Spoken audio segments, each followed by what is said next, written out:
Much has been said about how social media is destroying people's lives, and they're not wrong. If you haven't ever heard of the whistleblower who talked about how Facebook is harming children and democracy, you definitely need to check her out. But what I want to talk about today is how I actually have used social media to help heal my nervous system. Now, I had a breast cancer diagnosis in February 2023, and so I was in treatment the whole year, and so I was basically in fight or flight the entire year. I would have trouble sleeping.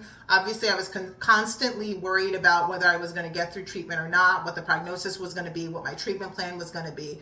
So I was basically in fight or flight for the entire year. So I did not begin actively healing my nervous system until the following year in 2024.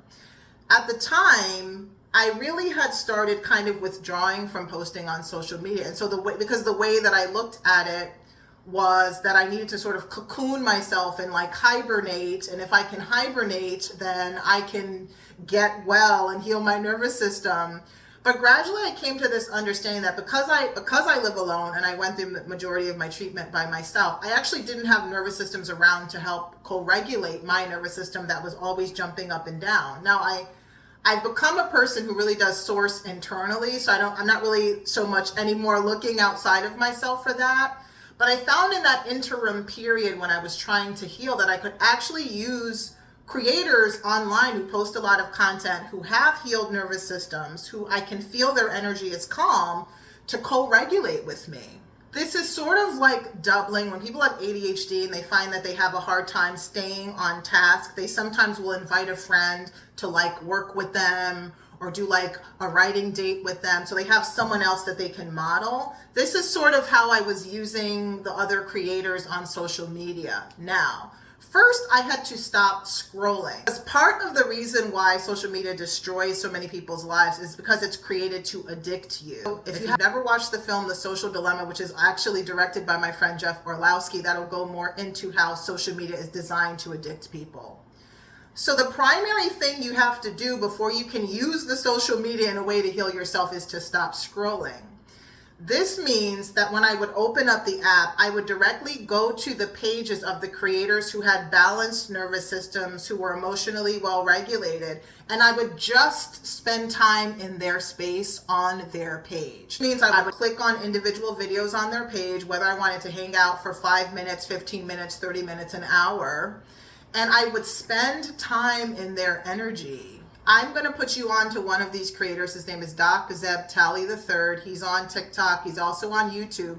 He happens to be a therapist, so he has a whole framework for healing. So spending a lot of time on Doc Zeb's page, just being in his energy and feeling how calm he was, and then listening to him talk about healing was really helpful, even though I had my own therapist. Having additional spaces in which you can focus on healing is really super important. I was only in therapy for an hour a week. There's a lot more hours in a week than that. And I found through this kind of doubling or co-regulation with the creators, I was actually able to start calming myself down. I wasn't spending time scrolling, and I wasn't spending time on the pages of creators who do that fast jump cutting like you're watching an action movie, or are constantly shouting or doing pranks or blowing loud noises. I was actually spending time with people who are calm. And I felt myself becoming calmer. And then when I was able to kind of like borrow from them, I started to be able to develop this inner calmness in myself. Now, I always had kind of an inner calmness. As I've said, I journal a lot. So I have an ability to kind of be zen. But I found that I could actually mirror this through social media.